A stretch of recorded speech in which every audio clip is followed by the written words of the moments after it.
ನಮಸ್ಕಾರ ವಿದ್ಯಾರ್ಥಿಗಳು ಮತ್ತು ಭೌತಶಾಸ್ತ್ರ ಪ್ರಿಯರಿಗೆಲ್ಲ ಈ ವಿಡಿಯೋಗೆ ಸ್ವಾಗತ.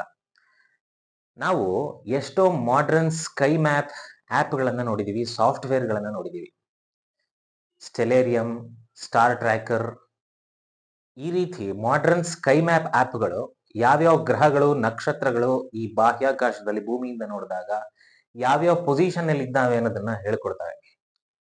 ಅದೇ ರೀತಿ ಭಾರತದಲ್ಲಿ ಈ ಸೈನ್ಸ್ ಶುರು ಆಗೋದಕ್ಕೂ ಮೊದಲೇ ಪಂಚಾಂಗವನ್ನ ಯೂಸ್ ಮಾಡಿಕೊಂಡು ಯಾವ್ಯಾವ ಗ್ರಹಗಳು ಎಲ್ಲೆಲ್ಲಿದ್ದಾವೆ ಅನ್ನೋದನ್ನ ಸುಲಭವಾಗಿ ಫೈಂಡ್ ಔಟ್ ಮಾಡ್ತಿದ್ರು. ಇವತ್ತಿನ ನಮ್ಮ ವಿಡಿಯೋದ ಉದ್ದೇಶ ಇಷ್ಟೇ, ನಮ್ಮ ಭಾರತೀಯ ಪಂಚಾಂಗ ಮತ್ತೆ ಮಾಡರ್ನ್ ಸ್ಕೈ ಮ್ಯಾಪ್ಗಳು ಎರಡೂ ಕೂಡ ಒಂದೇ ಆಗಿದೆ ಅನ್ನೋದನ್ನ ನಿರೂಪಿಸುವಂಥದ್ದು.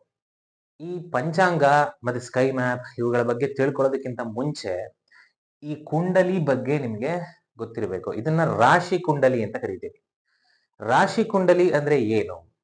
ನಾನ್ ನಿಮ್ಗೆ ಈ ಹಿಂದೆ ಕೆಲವು ವಿಡಿಯೋಸ್ಗಳಲ್ಲಿ ಹೇಳಿದ್ದೆ, ವಿತ್ ರೆಸ್ಪೆಕ್ಟ್ ಟು ಅರ್ತ್ ಎಲ್ಲಾ ಪ್ಲಾನೆಟ್ಸ್ಗಳು ಇನ್ಕ್ಲೂಡಿಂಗ್ ಮೂನ್ ಮತ್ತೆ ಸನ್ ಇವರು ಒಂದು ಪರ್ಟಿಕ್ಯುಲರ್ ಬೆಲ್ಟ್ ನಲ್ಲಿ ಮೂವ್ ಆಗ್ತಾ ಇರ್ತಾರೆ.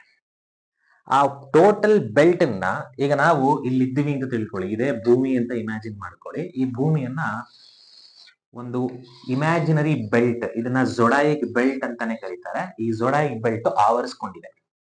ಈ ಒಟ್ಟು ಝೊಡಾಯಿಕ್ ಬೆಲ್ಟ್ ಅನ್ನ 360 ಡಿಗ್ರಿ ಅಥವಾ 360 ಡಿಗ್ರಿ ಅಂತ ನಾವು ಇಮ್ಯಾಜಿನ್ ಮಾಡ್ಕೊಂಡ್ರೆ, ಆ 360 ಡಿಗ್ರಿಯನ್ನ ಡಿವೈಡೆಡ್ ಬೈ 12 ಮಾಡಿದ್ರೆ ಒಂದು ಭಾಗಕ್ಕೆ ನಿಮ್ಗೆ ಅಪ್ರಾಕ್ಸಿಮೇಟ್ಲಿ 30 ಡಿಗ್ರಿ ಸಿಗತ್ತೆ. ಅಪ್ರಾಕ್ಸಿಮೇಟ್ಲಿ ಅಲ್ಲ, ಸರಿಯಾಗಿ 30 ಡಿಗ್ರಿ ಸಿಗತ್ತೆ. ಆ 30 ಡಿಗ್ರಿ ಅಂದ್ರೆ ಬಾಹ್ಯಾಕಾಶದಲ್ಲಿ ಆ ಇಮ್ಯಾಜಿನರಿ ಬೆಲ್ಟ್ ನಲ್ಲಿ ಒಂದು ಭಾಗ. ಆ ಒಂದು ಇಮ್ಯಾಜಿನರಿ ಭಾಗವನ್ನೇ ನಾವು ರಾಶಿ ಅಂತ ಕರೆಯುವಂಥದ್ದು. ಆ ರಾಶಿಗಳನ್ನ ಇಲ್ಲಿ ಬರ್ತಿದ್ದೀನಿ. ಒಟ್ಟು ಎಷ್ಟು ರಾಶಿಗಳಿವೆ? ಮೇಷದಿಂದ ಆರಂಭ ಆದ್ರೆ ಮೀನದವರೆಗೆ ಒಟ್ಟು 12 ರಾಶಿಗಳು ಬರುತ್ತೆ. ಅಂದ್ರೆ ಒಂದೊಂದು ರಾಶಿಗೂ 30 ಡಿಗ್ರಿ ಆಫ್ ದ ಸ್ಪೇಸ್ ಸಿಗುತ್ತೆ, ಅಂದ್ರೆ ಆ ಝೊಡಾಯಿಕ್ ಬೆಲ್ಟ್ ನಲ್ಲಿ. ಈಗ ನೋಡಿ, ಅರ್ತ್ ಇಲ್ಲಿದೆ. ವಿತ್ ರೆಸ್ಪೆಕ್ಟ್ ಟು ಅರ್ತ್ ಇಲ್ಲೊಂದು ಕುಂಡಲಿಯನ್ನ ಬರೆದಿದ್ದೀನಿ, ಅಂದ್ರೆ ಇದನ್ನ ರಾಶಿ ಕುಂಡಲಿ ಅಂತ ಕರೀತಾರೆ. This is nothing but zodiac belt, ಬೇರೆ ಏನೂ ಅಲ್ಲ. ಈಗ ಇವತ್ತು ಸೇ ಫಾರ್ ಎಕ್ಸಾಂಪಲ್ 24ನೇ ತಾರೀಕು ಜನವರಿ 2026ನೇ ಇಸ್ವಿನಲ್ಲಿ ಯಾವ್ಯಾವ ರಾಶಿನಲ್ಲಿ ಯಾವ್ಯಾವ ಗ್ರಹಗಳು ಕೂತಿದ್ದಾರೆ ಅನ್ನೋದನ್ನ ನೋಡ್ಕೊಂಡ್ಬಿಡೋಣ. ಈಗ ನಾನು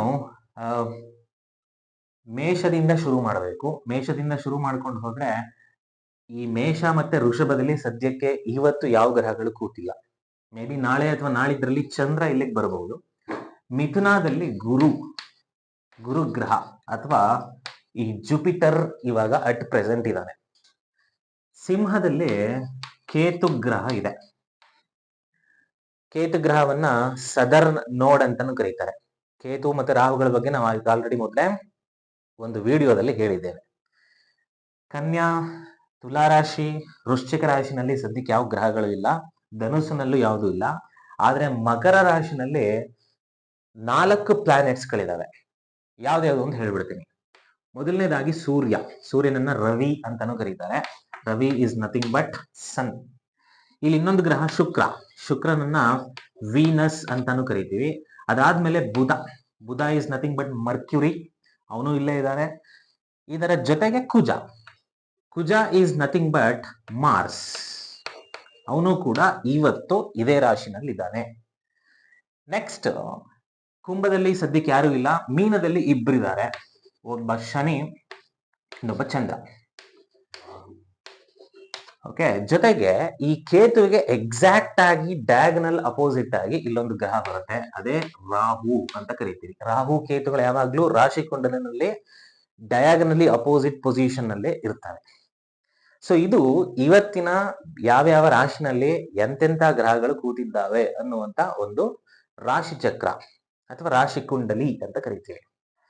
ಈಗ ಪಂಚಾಂಗವನ್ನ ಯೂಸ್ ಮಾಡಿಕೊಂಡು, ಮಾಡರ್ನ್ ಸ್ಕೈ ಮ್ಯಾಪ್ ಆಪ್ಗಳನ್ನ ಯೂಸ್ ಮಾಡಿಕೊಂಡು ಈ ರಾಶಿನಲ್ಲಿ ಇದೇ ಗ್ರಹಗಳಿವೆ ಅಂತ ಹೇಗೆ ಹೇಳೋದು, ಅದನ್ನ ನೋಡೋಣ ಬನ್ನಿ. ನಿಮ್ಗೆ ಅನಿಸ್ಬೋದು ನಾನು ಪ್ಲಾನೆಟ್ಸ್ ಅಂತ ಹೇಳ್ಬಿಟ್ಟು ಸೂರ್ಯ ಮತ್ತೆ ಚಂದ್ರರನ್ನು ಪ್ಲಾನೆಟ್ಸ್ ಅಂತಾನೆ ಸಂಬೋಧಿಸ್ಬಿಟ್ಟೆ, ರಾಹು ಕೇತುಗಳನ್ನು ಪ್ಲಾನೆಟ್ಸ್ ಅಂತಾನೆ ಹೇಳ್ತಾ ಇದ್ದೀನಿ. ಇದು ಯಾಕೆ ಅನ್ನುವಂತ ಡೌಟ್ಸ್ ಬೇಡ. ಈ ವಿಡಿಯೋ ಡಿಸ್ಕ್ರಿಪ್ಷನ್ ಬಾಕ್ಸ್ ಅಲ್ಲಿ ಒಂದು ನಮ್ಮ ಹಳೆ ವಿಡಿಯೋ ಲಿಂಕ್ ನ ಹಾಕಿದ್ದೀನಿ. ಅಲ್ಲಿ ಈ ಸೂರ್ಯ, ಚಂದ್ರ, ರಾಹು, ಕೇತು ಇವುಗಳನ್ನ ಪ್ಲಾನೆಟ್ಸ್ ಅಂತ ಅಸ್ಟ್ರಾಲಜಿನಲ್ಲಿ ಜ್ಯೋತಿಷಾಸ್ತ್ರದಲ್ಲಿ ಯಾಕೆ ಕನ್ಸಿಡರ್ ಮಾಡಿರೋದನ್ನ ಅಂದ್ರೆ ಹೇಳಿದೀನಿ, ದಯವಿಟ್ಟು ಅದನ್ನ ನೋಡಬೇಕು. ಈಗ ಪಂಚಾಂಗ, ರಾಶಿ ಕುಂಡಲಿ ಇವುಗಳನ್ನ ನೋಡೋದಕ್ಕಿಂತ ಮೊದಲು ಒಂದು ಚಿಕ್ಕ ವಿಚಾರವನ್ನ ಅರ್ಥ ಮಾಡ್ಕೋಬೇಕು. ಅದೇನು ಅಂತಂದ್ರೆ ಲಗ್ನ ಅಂದ್ರೆ ಏನು ಅಂತ ಅರ್ಥ ಮಾಡ್ಕೋಬೇಕು. ಲಗ್ನ ಇಸ್ ನಥಿಂಗ್ ಬಟ್ ರಾಶಿ ಓನ್ಲಿ. ಬಟ್ ಲಗ್ನ ಅಂತ ಯಾಕೆ ಕರಿತೀವಿ ಹಾಗಂದ್ರೆ ಏನು ಅಂತ ತಿಳ್ಕೊಂಬೋಣ. ನೋಡಿ, ಇಲ್ಲಿ ಅರ್ತ್ ನ ಇಮ್ಯಾಜಿನ್ ಮಾಡ್ಕೊಳ್ಳಿ. ಅರ್ತ್ ನ ಆಕ್ಸಿಸ್ ಆಫ್ ರೊಟೇಷನ್ ಇಲ್ಲಿದೆ. ಈ Axis of rotation of earth ಯಾವಾಗ್ಲೂ ಪೋಲ್ ಸ್ಟಾರ್ ಕಡೆಗೆ ಪಾಯಿಂಟ್ ಆಗ್ತಾ ಇರುತ್ತೆ.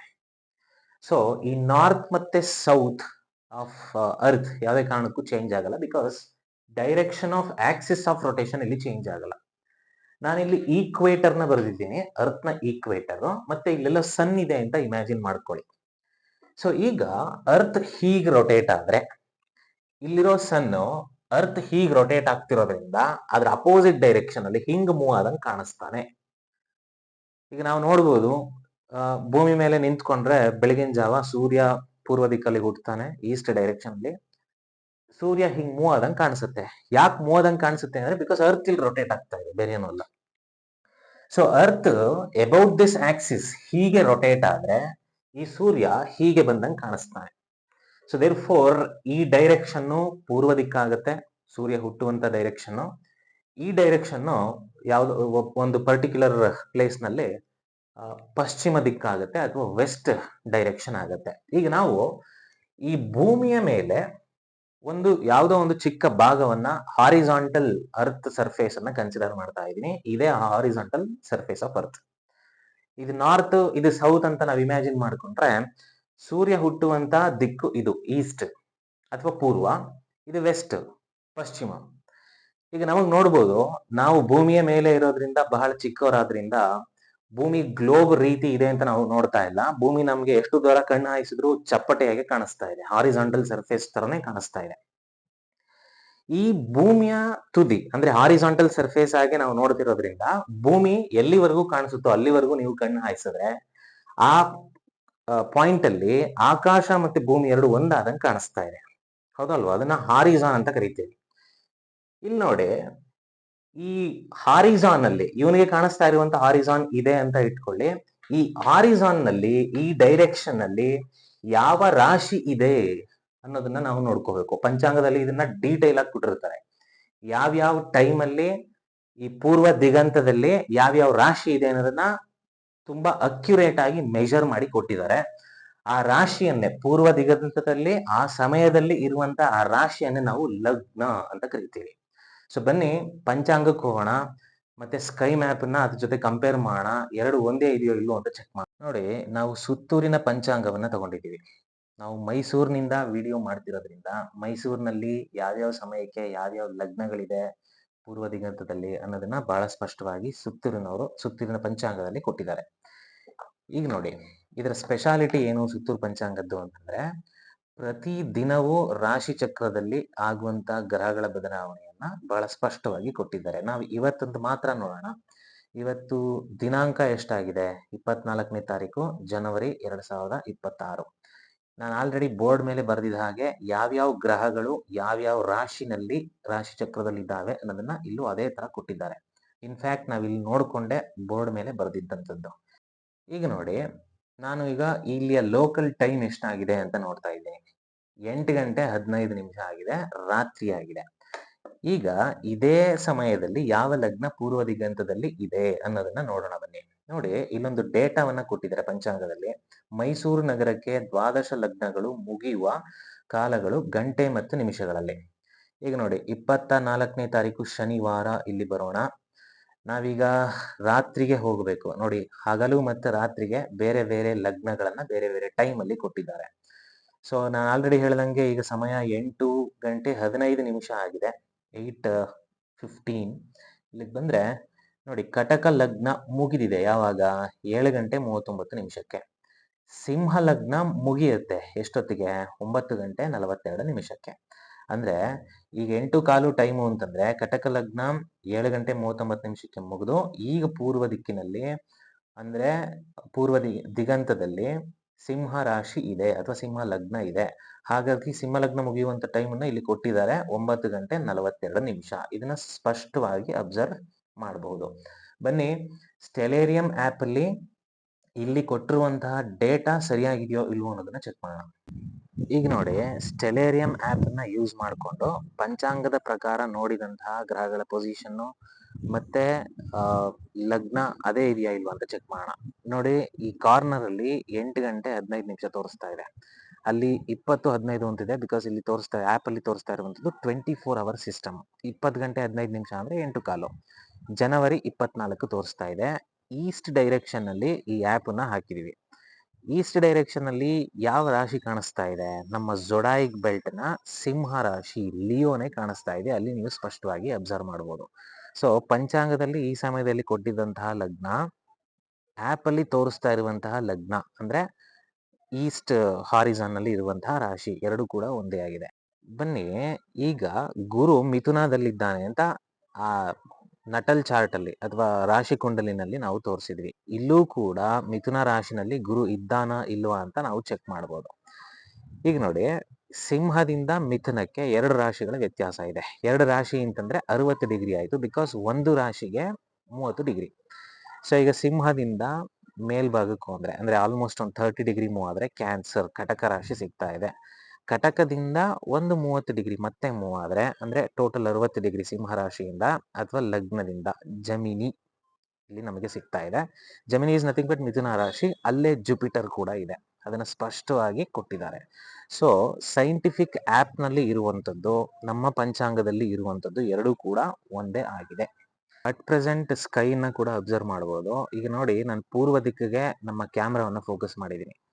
ಪೂರ್ವ ದಿಗಂತದಲ್ಲಿ ಈಗ ಸಿಂಹ ರಾಶಿ ಇದೆ. ಅಲ್ಲಿಂದ 60 ಡಿಗ್ರಿ ನಾನೇನಾದ್ರೂ ಹಿಂಗೆ ಮೇಲಕ್ಕೆ ಹೋದ್ರೆ ನೋಡಿ, ಅಲ್ಲೊಂದು ಬ್ರೈಟ್ ಸ್ಟಾರ್ ಇವಾಗ ನನಗೆ ಕಾಣಿಸ್ತಾ ಇದೆ. ಅದು ಆಕ್ಚುಲಿ ಸ್ಟಾರ್ ಅಲ್ಲ, that is nothing but Jupiter. ಈಗ ನಾವೇನ್ ನೋಡ್ತಾ ಇದೀವೋ ಒಂದು ದೊಡ್ಡ ನಕ್ಷತ್ರ ಹೊಳೆಯೋ ರೀತಿ ಕಾಣಿಸ್ತಾ ಇದೆ. ಅದು ಆಕ್ಚುಲಿ ಗುರುಗ್ರಹ ಆಗಿದೆ, ಜುಪಿಟರ್ ಆಗಿದೆ. ಈಗ ನಾವು ನಟಲ್ ಚಾರ್ಟ್ ಅಲ್ಲಿ ಬರ್ದಿದ್ವಿ ಮೀನ ರಾಶಿನಲ್ಲಿ ಶನಿ ಮತ್ತೆ ಚಂದ್ರ ಇಬ್ರು ಒಟ್ಟಿಗೆ ಇದ್ದಾರೆ ಅಂತ. ಎಲ್ಲಿದ್ದಾರೆ? ಮೀನ ರಾಶಿಗೆ ಹೋಗ್ಬೇಕು ಅಂದ್ರೆ ನಾವು ಆಲ್ಮೋಸ್ಟ್ ವೆಸ್ಟ್ ಡೈರೆಕ್ಷನ್ಗೆ ಹೋಗ್ಬೇಕು. ಈಗ ನಾವು ನಿಂತಿರೋ ಪೊಸಿಷನ್ ಇಂದ ವೆಸ್ಟ್ ಅಂದ್ರೆ ಪಶ್ಚಿಮ ದಿಕ್ಕು. ಪಶ್ಚಿಮ ದಿಕ್ಕಲ್ಲಿ ನೋಡಿ, ಶನಿ ಇಲ್ಲಿದ್ದಾನೆ, ಚಂದ್ರ ಇಲ್ಲಿ ಕಾಣಿಸ್ತಾ ಇದ್ದಾನೆ. ಅರ್ಧ ಚಂದ್ರ ಇವತ್ತು ಕಾಣೋದು. ಯಾವ ರಾಶಿನಲ್ಲಿದ್ದಾರೆ? ಮೀನ ರಾಶಿ ಅಂತ ಬಹಳ ಸ್ಪಷ್ಟವಾಗಿ ಆಪ್ ಅಲ್ಲಿ ತೋರಿಸ್ತಾ ಇದೆ. ಪಂಚಾಂಗದಲ್ಲೂ ಇವತ್ತಿನ ರಾಶಿ ಚಕ್ರದಲ್ಲೂ ಕೂಡ ಶನಿ ಮತ್ತೆ ಚಂದ್ರ ಇಬ್ಬರು ಕೂಡ ಮೀನ ರಾಶಿನಲ್ಲೇ ಇದ್ರು. ಕನ್ಕ್ಲೂಷನ್ ಇಷ್ಟೇ, ನಾವಿವತ್ತೇನ್ ಮಾಡರ್ನ್ ಡೇ ನಲ್ಲಿ ಸ್ಕೈ ಮ್ಯಾಪ್ ಆಪ್ಗಳನ್ನ ಯೂಸ್ ಮಾಡ್ತೀವಿ, ಅದೇ ತರ ನಮ್ಮ ಪೂರ್ವಜರು ಪಂಚಾಂಗವನ್ನ ಯೂಸ್ ಮಾಡ್ತಾ ಇದ್ರು. ಪಂಚಾಂಗ is nothing but sky map, ಅದರಲ್ಲೂ ರಾಶಿ ಕೊಂಡಲಿ. ಒಟ್ಟಾರೆ ಹೇಳೋದಾದ್ರೆ ಜ್ಯೋತಿಷ್ಯದಲ್ಲಿ 3 ಭಾಗ ಬರುತ್ತೆ. ಒಂದು ಸಂಹಿತ, ಸಿದ್ಧಾಂತ, ಹೋರ. ಈ ಸಂಹಿತ ಮತ್ತೆ ಸಿದ್ಧಾಂತ ಅನ್ನುವಂಥ ಭಾಗಗಳು ಈ ಮಾಡರ್ನ್ ಆಸ್ಟ್ರೋನಮಿ ಅಥವಾ ಈ ಖಗೋಳ ಶಾಸ್ತ್ರವನ್ನ ಇಲ್ಲೇನೇನ್ ಬರುತ್ತೋ ಆ ಎಲ್ಲಾ ಮೇಜರ್ ಪಾಯಿಂಟ್ಸ್ ಗಳನ್ನ ಇದು ಎಕ್ಸ್ಪ್ಲೈನ್ ಮಾಡುತ್ತೆ.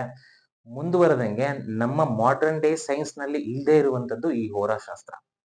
ಹೋರಾಶಾಸ್ತ್ರ ಗ್ರಹಗಳ ಸ್ಥಾನ, ಗ್ರಹಗಳ ಪೊಸಿಷನ್, ಅವುಗಳ ಮೂವ್ಮೆಂಟ್ ಭೂಮಿ ಮೇಲೆ ಯಾವ ಪರಿಣಾಮವನ್ನು ಬೀರುತ್ತೆ, ಮನುಷ್ಯನ ಜೀವನಕ್ಕೂ ಗ್ರಹಗಳ ಪೊಸಿಷನ್ಸ್ಗೂ ಏನ್ ಸಂಬಂಧ ಅನ್ನೋದನ್ನ ಹೇಳುತ್ತೆ. ಸೊ ಫೈನಲಿ ಹೇಳೋದಾದ್ರೆ ಪಂಚಾಂಗ ಅಥವಾ ಈ ರಾಶಿ ಕುಂಡಲಿ ಏನಿದೆ, it is an essential tool for those who are watching sky. So video ಇಷ್ಟ ಆಗಿದ್ರೆ ಲೈಕ್ ಮಾಡಿ, ಹೀಗೆ ನಮಗೆ ಸಪೋರ್ಟ್ ಮಾಡ್ತಾ ಇರಿ. Thank you.